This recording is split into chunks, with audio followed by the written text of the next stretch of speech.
New collections are big opportunities for luxury labels to tout their fabulousness, and they're doing it on a grander scale than ever, trying to one-up each other in extravagance. Here with the story is WSJ fashion columnist Christina Binkley. Hi, Christina. Great to see you. Great to see you, Tanya. Can you give us some examples of the recent amazing events meant to highlight collections but seemed more like luxury vacations to me?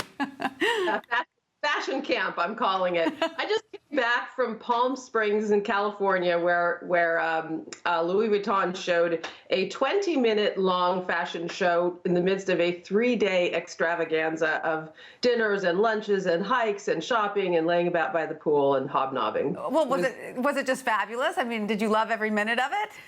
Just about every minute of it. There are a few times when I had to go back to my hotel room and do actual work, but it's one of those moments when I know I have a pretty good job. Absolutely. Yeah. Christina, I'm sorry. I think we're having a little bit of trouble with the audio. We're going to try to keep going, but just in case. So, Christina, which are the labels that are competing on this level and really pulling out all the stops? Some people who were at Palm Springs with Louis Vuitton had just flown in from Chanel's little shindig in Seoul, South Korea, and were on their way to the south of France near Cannes for Christian Dior's event. So that was a three binges in a row event. Dolce & Gabbana also does these twice a year. Oh my goodness! Now these must be expensive. Is it worth it to these luxury labels? It must be. I mean, they're spending millions, right?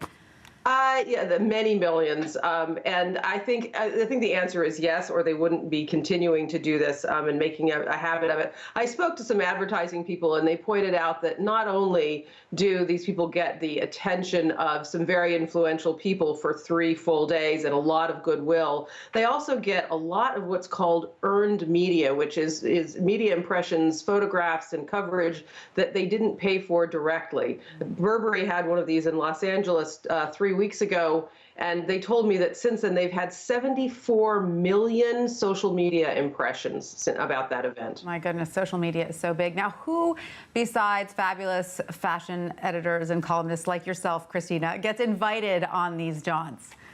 Well, there are always celebrities, and Miranda Carr and Kanye West, Catherine Deneuve were just in Palm Springs. Every single one of these is chock full of celebrities who, by the way, because it's a very exclusive place, tend to hang around and have a good time. I was standing next to the actress Michelle Williams while she was munching on sweet potato fries the other night.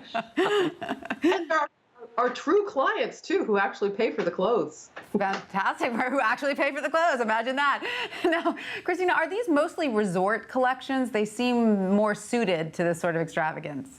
Yes, this kind of thing cannot happen during the regular ready-to-wear shows for the spring and the fall collections, because those have to happen in the 4 major cities, New York, Paris, London, and Milan.